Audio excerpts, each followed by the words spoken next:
Want to give a very special thank you to our sponsor for the DTS series, Interior Tech. Again, without our sponsors, none of these events would be possible, and they certainly wouldn't be as rich or expansive. So we thank them. And if you have an opportunity to thank any representatives from Interior Tech as they come through your offices, please do so. They are a longstanding and trusted partner, and we appreciate them. With that, I would like to turn tonight over to our presenters, Cornell and Tonia from Fieldwork, and I will let you introduce yourselves. All right, can you hear us? Yes. Yes. All right, well, thanks for having us. We're really excited to share our project with you. We're going to talk about Northwest Neurology, which was a 2022 Design Award winner. Most of our projects are fairly small, so in order for everyone not to get too bored, we're going to talk about 3 other projects, as well as kind of talk about our studio kind of briefly. And is everybody seeing the screen okay? Yes, we are. Okay. Yeah, so just a little bit of about our studio. We're a small studio. We started in 2011. We're based in Southeast Portland. That's myself on the left and Tonia here on the right. Just a little bit about our background. I was born in Minneapolis, lived in LA, but more or less grew up in Durham, North Carolina. So if there's any college basketball fans, you know where that is, right in the heart of NC State, Duke, and UNC. I went to North Carolina State for undergrad. I went to University of California, Berkeley for grad school, where I got my master's, and then worked in Boston, Cambridge area, but I've spent most of my career in Portland. And hello, I'm Tonia. I was born in Gladbrook, Iowa, a very small rural community in the heart of Iowa. And I went to College of Design at Iowa State University. After graduating from that program, then I moved out to Portland and have been in Portland and worked in Portland all of my career to date, working at a couple of larger firms and smaller firms, and then on my own prior to starting Fieldwork with Cornell. Yeah, so this is our team. Again, we're a very small studio, so there's 5 of us. I would say we're not a typical studio in that we're based both in Portland, but also in Denmark. We have Karen Marks in Denmark, who's a really important part of our team. And then in Portland, Tonia and I, and then Brandon Sowens, who's a senior associate with our team, and Sarah Prevost, who's kind of our office manager. So this is kind of showing you where our 2 studios are based. We're on Southeast Hawthorne, about 18th and Hawthorne. This is our nice little space. To the left is OK Omens, and to the right is Wheatbreast. So most of you from Portland probably know where that is. Yeah, it's just a small studio. We've got a conference room on one side that you see, and then kind of 6 desks on the other side.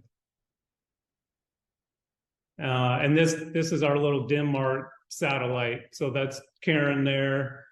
It's on an island. So she actually runs a little store during the summer. It's kind of a tourist area.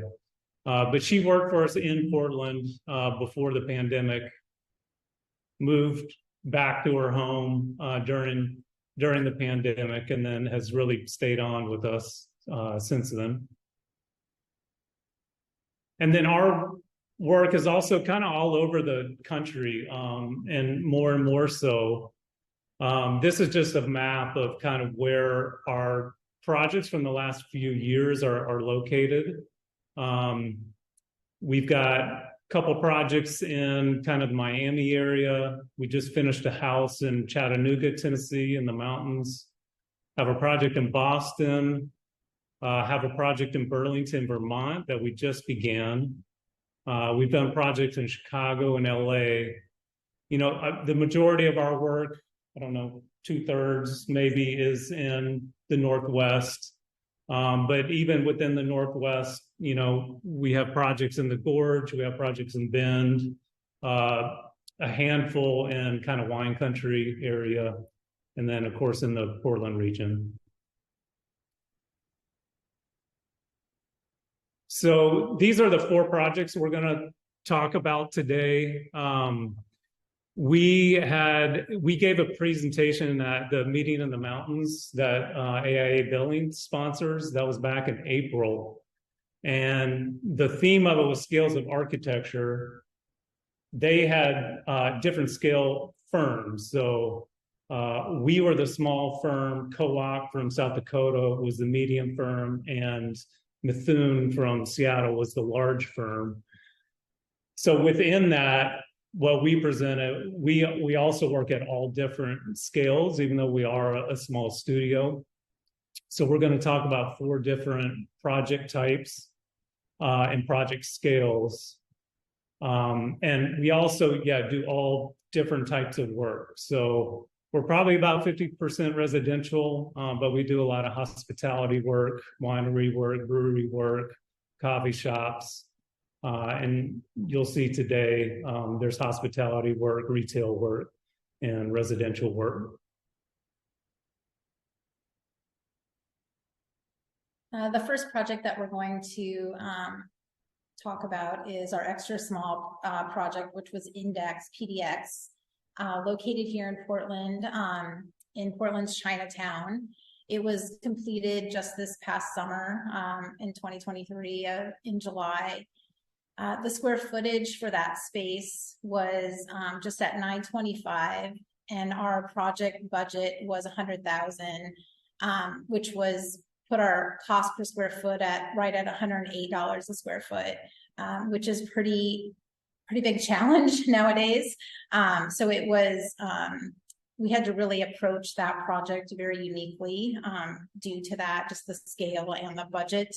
We also collaborated with Solus on our lighting, and also worked with a custom scent designer on creating a custom scent for the space, which is Blackbird here in Portland. And also worked on a Zen garden with AIA, and then the local photographer. And one other thing to mention, these 4 projects, they all won awards. Obviously, Northwest Neurology, Index won an AIA award, and we'll talk about the other projects. So that was also part of the reason for presenting these 4 projects. Yeah, the AIA award, Index, we're awarded the Against All Odds for hospitality, whereas there's a category just based on the overall design, our approach, the cost per square foot, as well as the timeline on the project. This was a tenant improvement. The client actually had occupied the space for 10 years.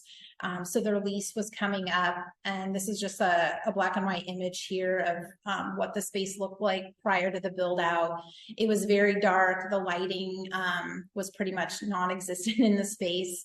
It was really hard to see the product.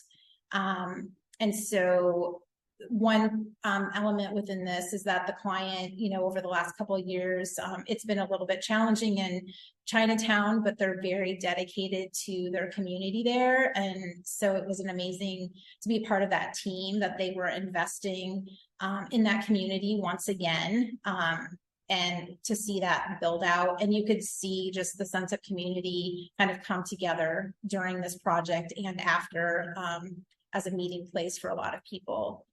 Another unique kind of design challenge was we had a very long and narrow space. So we kind of enter into the main area here.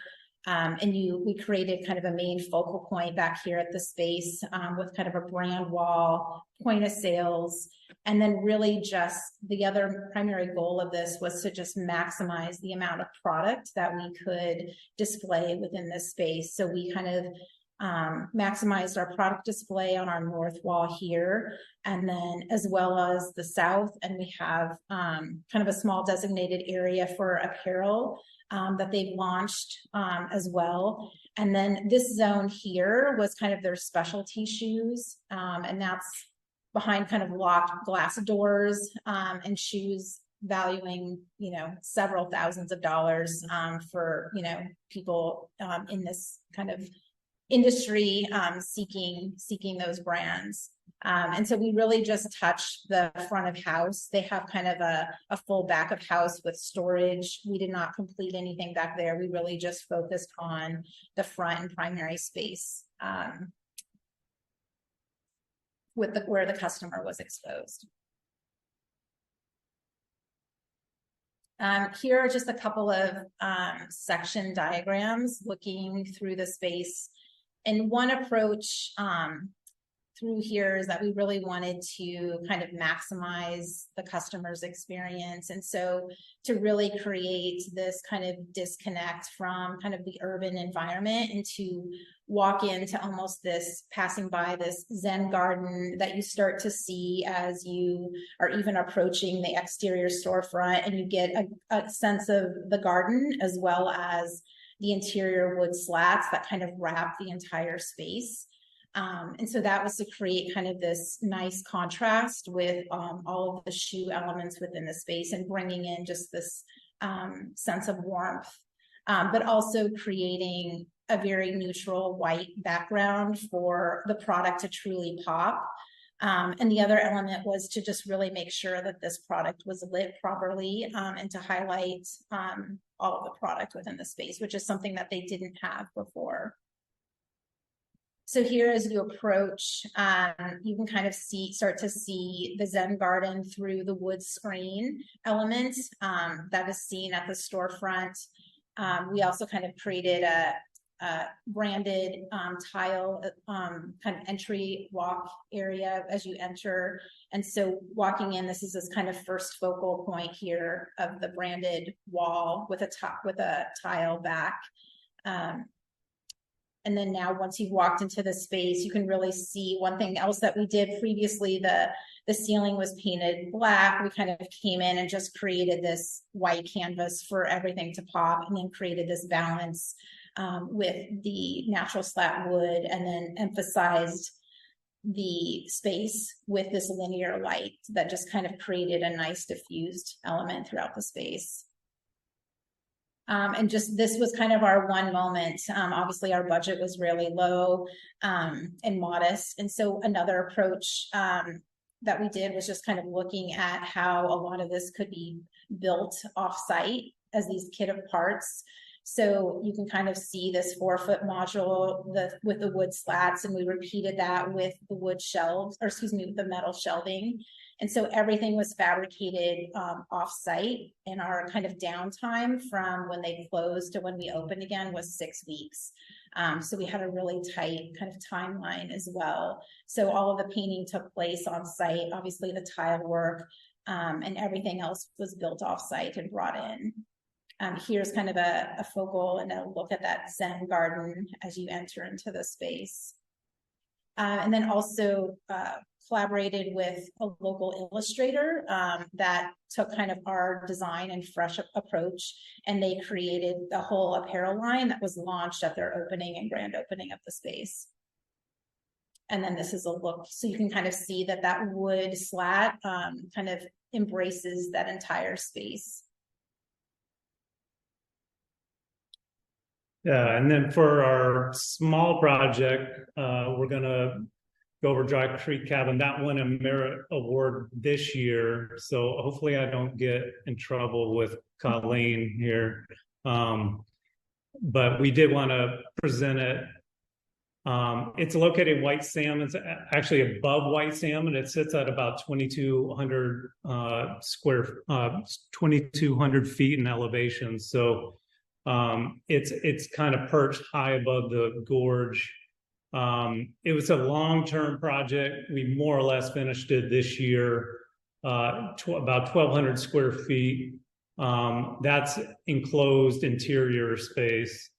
There's also some covered outdoor space that's not included in that. Modest budget as well, and we'll kind of talk about how we were able to make that work. Contractor was Orange. They're based out of Hood River. They were fantastic to work with. Landscape, we worked with Caruso Gardens. He is actually the father of the client. So H.K. Caruso, who's one of the original sort of designers for the Portland Japanese Gardens. So it was really actually amazing to work with him. And then SCE and Dana from Portland. So this is how we found the site. So the client had bought this cabin. It was from the 80s, sort of late 70s, 80s, very, very funky, tucked into the hillside. So the good thing is the orientation was great, at least with the view and for solar access. The bad thing is it was leaking and we just could not renovate it. Keep this little picture in mind of this red tile because it's going to show back up. These are just some, very early on kind of precedent images, in the gorge. There's these vertical basalts. There's these kind of slot canyons. So these kind of protected spaces that kind of frame views and provide kind of protection from the elements. And then there's these vistas. So this is just down the road from our project site. So you kind of perched above the gorge and you have this expansive view. So we tried to keep as much of the existing cabin as we could, as much as made sense. So you'll see that actually in this diagram. So we kept the existing foundation wall and the existing foundation and slab. What that did just environmentally is we minimized the site disturbance. And then we reused a lot of the framing from the old cabin into the new cabin. So we created this new shell. This diagram on the top, again, references those slot canyons. So that's the kind of the existing cabin footprint. We sort of pulled it apart, created this sort of dog trot that frames the views and provides this covered outdoor space, and then actually built a new guest room kind of spa element and then connected those with a roof. So these are just some site diagrams that we always do early on. So looking at where those winds are coming from and where those views are. So there's views of Mount Hood, there's views of the gorge.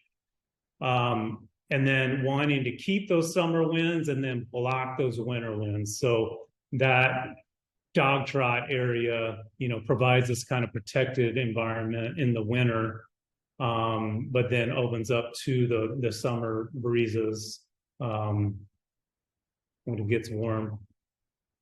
So this is a floor plan. This side here on the right, that's the existing footprint. So there's kind of a great room area, living, dining, kitchen, the kind of primary suite here and bathroom. Those all the rooms open up directly to the outside. This is for kind of an outdoor shower. And then this is the dog trot area. This is the spa side on the left here. So a little kind of guest suite, soaking tub, steam room, and that opens directly outside. There's going to be a kind of a future hot tub out there. This is the entry kind of sequence. So again, working with HK Caruso. I mean, a lot of it was going down the stairs, turning, kind of denying that view, and then coming down again, and then you get this kind of frame view. And then we'll kind of walk you through images. This is from the street side. So the building is still hunkered down like the original cabin. And all you really see is this roof kind of floating from the road. And then as you approach, you start to see more and more. You get glimpses of Mount Hood. This tree was just amazing. So we obviously kept that, using that for log storage. And that's the approach view. So this is where we kind of carved away into that landscape. All the materials, as much as we could, are local. So this is a local Ponderosa pine that we applied kind of a gray wash. Shoshugiban on the cedar siding, Taylor Metals from Salem for the metal roofing. We're also thinking about, it's in a, kind of a fire zone. So having materials that could withstand fire. But it is it's a cabin, so it's not used all of the time. So we also wanted to, at least block it off somewhat while the client wasn't using it. And that's him opening the screen there. That's it fully open. The screens can slide to either side. And then you come down into the dog trot, and then that view really starts to get framed of the gorge, and then off to the left is Mount Hood. So this is that protected zone that's kind of used almost year-round, outdoor fireplace, wood-burning fireplace. Again, that local lodgepole pine. And then you walk in, this is kind of the main entry. So here's that wall, and there's that old kind of remnants of the old tile. So we kind of sandblasted the paint off, got the tile off, and then we just decided as a team and with the client, like, let's let it have some character and don't really deny what it was. But then you can see here where we kind of inserted this new shell kind of over that existing slab and foundation wall. This is the kitchen. Above there is a loft. There's skylights facing north to bring some light in. And then really all of, there's kind of these long views all the way through the site. And then we really thought about, okay, what does it look like at the end of those long views, and how's that landscape? So those were really intentional kind of frame moments. This is this custom stair we worked on that goes up to the loft. And then this is looking back at the dog trot area. And yes, we had a fire going in July when we were taking these photos. It got pretty hot in there, but we wanted to show it in use. And then that's the main view from the great room. You can see Mount Hood on the left, you can see the gorge on the right, and then kind of forest and hill views. And this is a big sliding door system, a Colby system. We worked with Cortland Millwork on this. And then you get a big, I think it's about a 20-foot opening there. That's Zola and the client there. Another unique piece kind of on this interior is a request by the client was to not see kind of downlights everywhere and for everything to be kind of in indirect light. So along kind of the north and south walls here, it's they're wall sconces that are indirect, and they're putting light up onto the warmth of the wood ceiling. So in the evening and towards dusk, it just has this amazing sense of warmth in that space. And then everything else is just like floor lamps. So everything is very kind of calm as far as like a lighting perspective. And then this is looking kind of through the dog trot area into the guest room, spa building. So you enter through there. And again, those long views that we were talking about. And then this is in that guest area. There's kind of a common sink. The bathroom's on the right, and then the soaking tub and steam room is on the left. And that's this space. Just a very kind of serene, kind of zen space. And that landscaping, kind of very intentional landscaping outside. And then these kind of two views from the downhill side. The photographer volunteered to stay a couple hours extra to get this shot, which I think was worth it. And yeah, as Tonia mentioned, that roof just kind of glows at night. And then for our medium project, the Northwest Functional Neurology, which, as previously noted, won the AIA Honor Award. And we also won an IIDA Best in Category Small for healthcare in 2022 as well. So this project is located in Lake Oswego. It was completed in 2020. Square footage is 4,448. And our budget was $700,000 on this project. We did the architecture and interiors. The contractor was Portland Commercial and collaborated with Solis on our lighting throughout the space. Here are just a couple of interior shots of the space prior to the renovation. This client, they were previously located in another kind of medical building just up the street. And the client recently had purchased this building that sits next to a small pond. There was currently in this space, which becomes his primary space, was a Starbucks. And there was also a small kind of healthcare medical office in this space, a suite as well. So this project, our goal was to kind of maximize the healing experience by minimizing kind of the neurological triggers that impede the patient's recovery. And through our research and working closely with our client, we kind of found that, looking at gentle geometries, so creating kind of a lot of soft forms, curved and radius details throughout the entire space. Bringing in the sense of natural materials. So our palette has a strong connection to the natural Northwest kind of colors of the forest, as well as all of the natural wood, we used Oregon white oak, and then all of the natural plants within the space.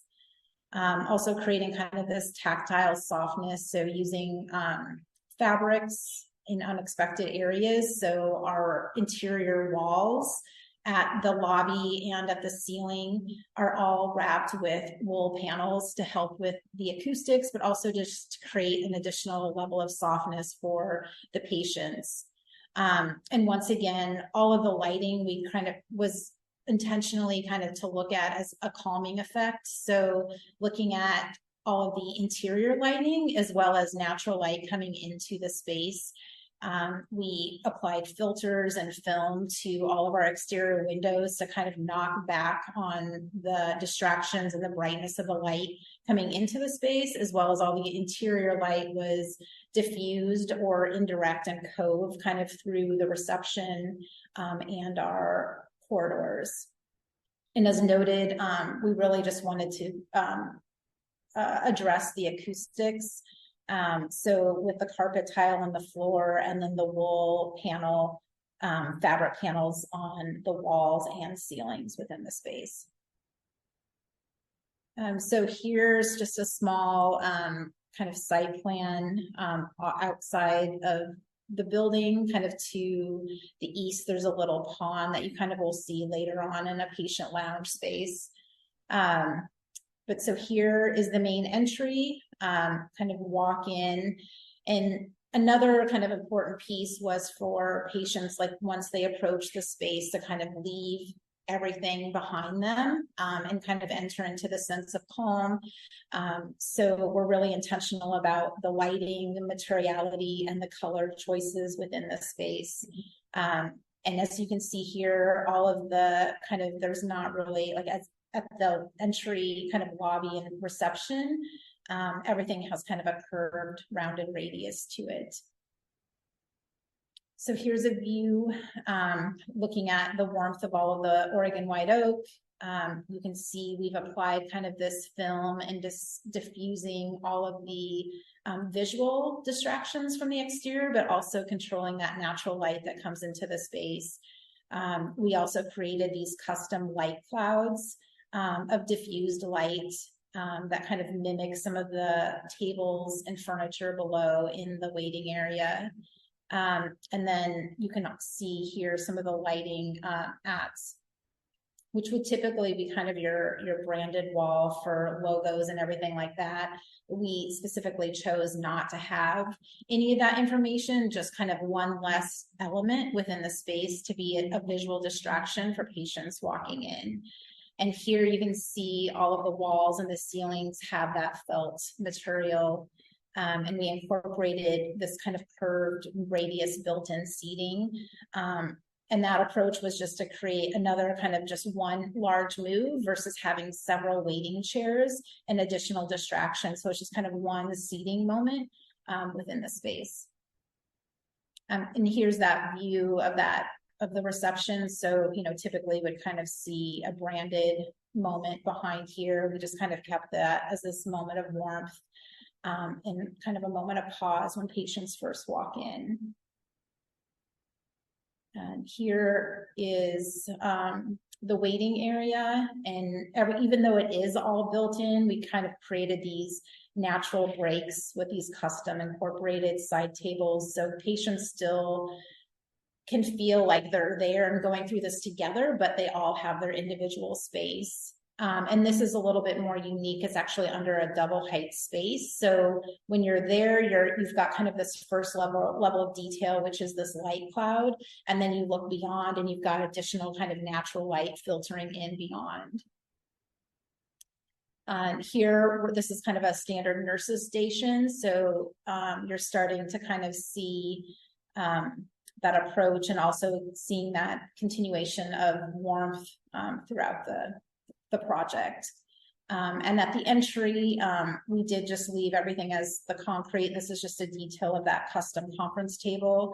And as noted before, bringing in kind of the plants, life, and also just familiarity for patients.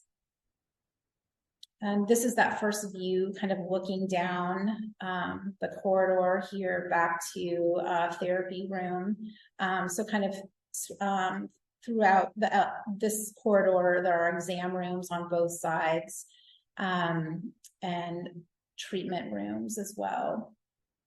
And you can see, you know, even where, you know, typically you would have kind of your standard downlight, we were very intentional about having this light not affect the visual of a lot of the patients and just kind of creating this nice warm glow that washes down the wall.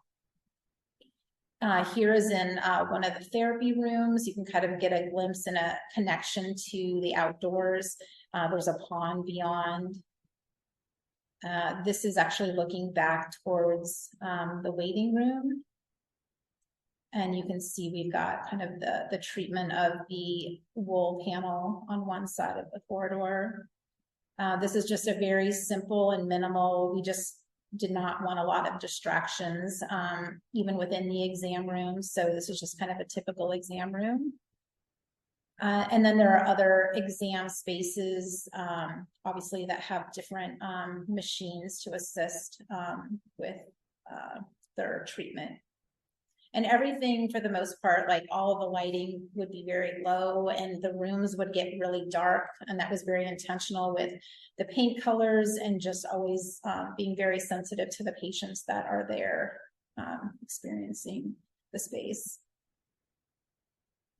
And a lot of patients will be here and they'll spend potentially like a full week where they'll be there several hours every day. So they might have a treatment They might have a pause throughout the day for an hour or two. And so this is a patient lounge where they can come and have lunch. They can just kind of sit and kind of refocus, and they have a connection to the exterior as well as that pond beyond.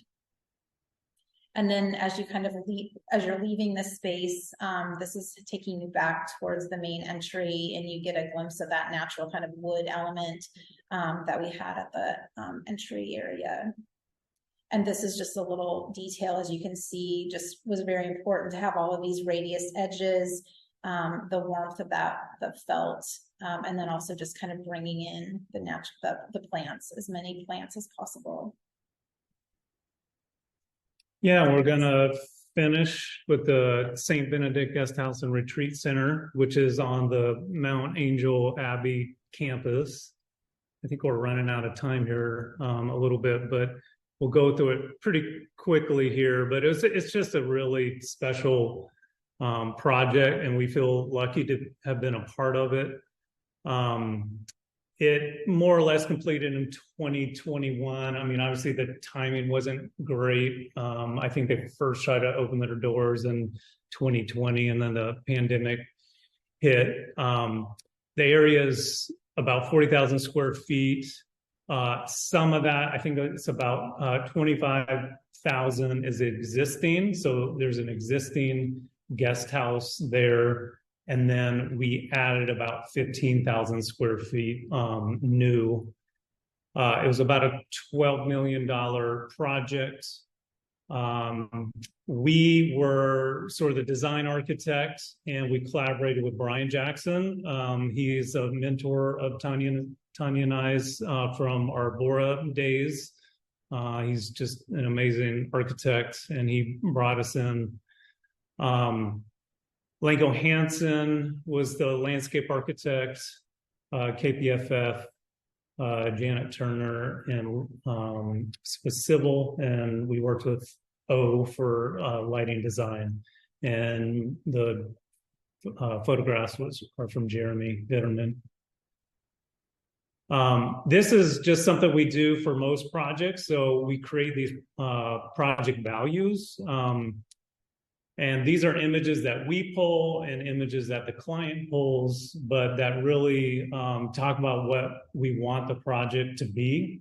And we actually come back to them. We do this for really all our projects now. And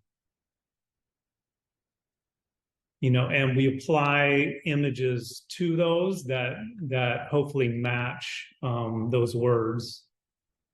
And a lot of these are from historical abbeys in Europe, but just we want a sense of calm, a sense of simplicity, a sense of clarity and focus, timelessness and durability. So this is the original Benedictine monastery in Switzerland. And we actually pull materials from that original abbey. So this is just a site plan of the abbey of the hilltop. Probably a lot of you are familiar with it. The abbey church is here, kind of a famous library right across from us. So Alto's library. And then the original guest house is right here. And then our addition is kind of to the south. So a couple of things were really important to the monks that we worked with. One is the vehicular access, so there was no drop-off or fire turnaround. So we worked with Lango Hansen, created a nice fire turnaround and a nice drop-off. That created just much more accessibility.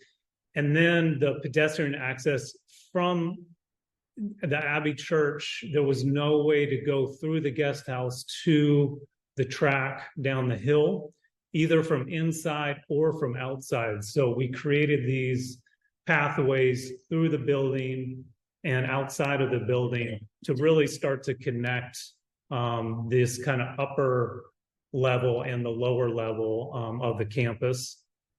This is a concept section. So it's a very complicated, it's 6 stories. This is the original guest house. We've touched almost every part of that. And then so there's new guest rooms below. And this is kind of the main entry now for the guest house. This is the existing, so that's the entry. There's sort of 2 entry levels. This is from the church level. And what we did is really cut the existing building. You would go in and there was no way other than going in the fire stairs to get down between the levels. So we cut a 3-story hole into the building to connect the spaces, bring light in, bring activity. This is the main level. So the pochade areas are new and the light colored are existing. So they're existing. This is that lower level lobby. We renovated some conference rooms, created a new lobby, and then off of that was a new dining room. And that was really a big focus. So that kind of cantilevers off. You get views of the valley beyond. And then below, as I mentioned, are these guest rooms. So there's 8 new guest rooms. It's intended to be an additional 20 guest rooms. So the way it was designed is that this extends out. We actually built a retaining wall through here, so it could be extended in the future, and hopefully that happens soon. And then moving up to this next level, we're calling this level 2. There's some conference rooms that they wanted, meeting rooms. And then we renovated the existing guest rooms, just kind of a light touch. On top of that dining hall is now a culinary garden. So we planted this with herbs. So the chefs can go up there and actually use the herbs that are grown on top. And then this is that new stair. So that's going all the way through. And then off of that are these kind of lounge spaces. So we wanted a lot of areas where people could gather and just kind of hang out. And then these are the kind of upper 2 levels. The other special space is this chapel, this small prayer chapel that we created. So this is kind of overview. This is the Abbey Chapel. Alto's library is over here. This was the existing building. And then this is the new structure. So this is the new entry from that lower area. This is the new drop off. This is that new pedestrian connection that goes from the upper level down to that lower level track. We created this kind of tower. It cants back to the main Abbey Chapel tower. And then this really kind of clear entry.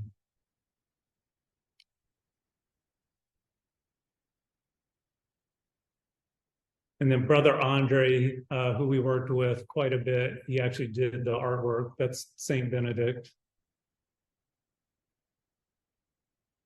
So that's that cantilever. The dining room, it faces south and west. So we did a lot of energy analysis, created these glass kind of sunshades. That's that main entry there. It connects to this kind of outdoor courtyard on the other side. On the right is the new dining room. On the left is a tea room. And then this is a new stair. So this is the new dining room. So just expansive views on 3 sides kind of the valley below. They wanted all flexible seating. They change it all the time. And by the way, anybody can stay here. Our team has stayed there. They're, it doesn't matter if you're Catholic or what religion you are, they're welcoming to all people. And it's a wonderful place if it's just, you need a kind of quiet place for a day or 2. And the food's fantastic. So this kind of views down. We created this new kind of fire road that also serves as kind of a trail. And that's a guest room. Very, very simple and Spartan. And then going back up, that's the tea room. So kind of a quiet space off of that main lobby. There's a reflecting pool. And then this new stair, and we did 20, 30 iterations of it. And yeah, it's very special, but it's kind of this solid oak wrapped stair that leads you up 3 levels. That's Brandon from our team. He was a huge, huge part of this. There he is showing up again, acting like he's studying. They have artifacts that are really special. So we created these moments where they could display items that are special to them. This is that new prayer chapel. And then this is the upper lobby. So we created or opened up some of the existing conference rooms and really added transparency. And this is the building at night. That's that connection, you know, from the upper campus down to the lower area.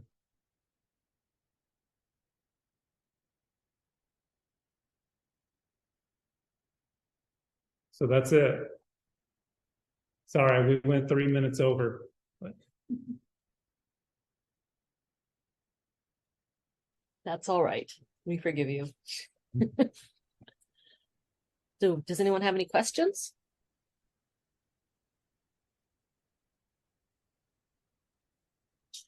I do. Then go ahead, Jim.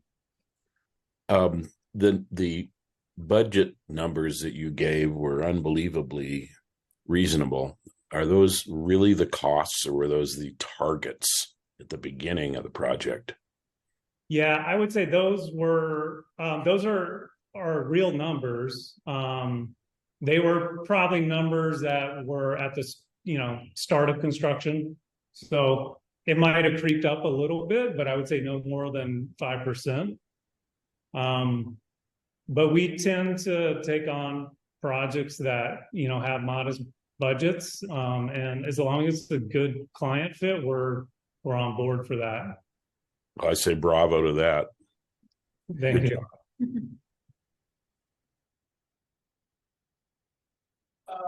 I have a question about the neurology project. Yvonne Calabrese here from Clark Jones.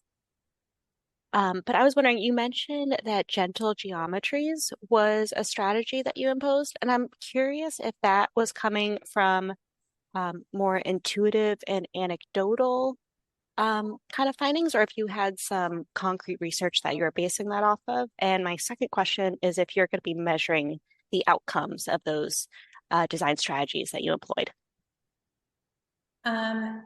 We actually went through, and yes, we researched kind of on our own, and we checked a lot of our research based on like the radius, the lighting, the acoustics, also through the research and collaborating with our client, Dr. Zielinski, finding that a color, not just a typical green, but a very dark green, was a color of healing for these patients as well. So it was very intentional, and it was part of our research, but it was also like in collaboration with our client as well through his research and study and experience. And actually this morning I just got off the phone. I had an interview with an editor, and she's actually a patient there and writing a story on it. And so it was really beautiful to hear somebody's actual experience. And everything that we intentionally designed to do is actually working, and she's trying to figure out how to bring some of these elements into her home. So I do feel like, yes, it was very intentional, that process, and through research. Excellent. The reason I was asking is because I think that's something that most of us can intuitively get, that these curves, because we know it feels good when Right. you're in a space with these curves. But there isn't a whole lot of hard data. So then being able to convince clients who have smaller budgets to have this more expensive construction detail without that hard data is really difficult. So if you guys are able to measure your outcomes and publish those, that would be really beneficial for the community. And I'll plug that the EDRA conference, which is the Environmental Design Research Association, is going to be in Portland this year, this summer. And they would be super interested in this project. I'm sorry, I missed what was the? EDRA, so it's the Environmental Design Research Association. And it'll be in Portland. So we have members who are actually leading the planning committee for that.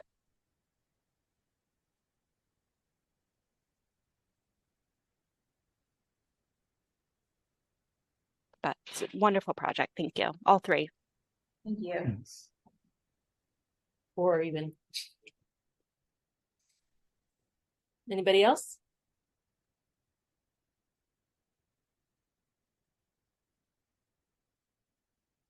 Well, thank you very much for presenting these for us and for anticipating our request for a presentation on this year's winner. So we won't have to worry about scheduling you next year. These were all great projects. And interesting side note, I've actually gone to the functional neurology place back in the day before you did this new place. Okay. And this looks much nicer. Oh. just so you know. If no one has any other questions, I guess we can let everybody go just a little bit early. And thank you again, both of you, for presenting for us tonight. Yeah, thanks for inviting us. Thank you. Have a good evening, everyone.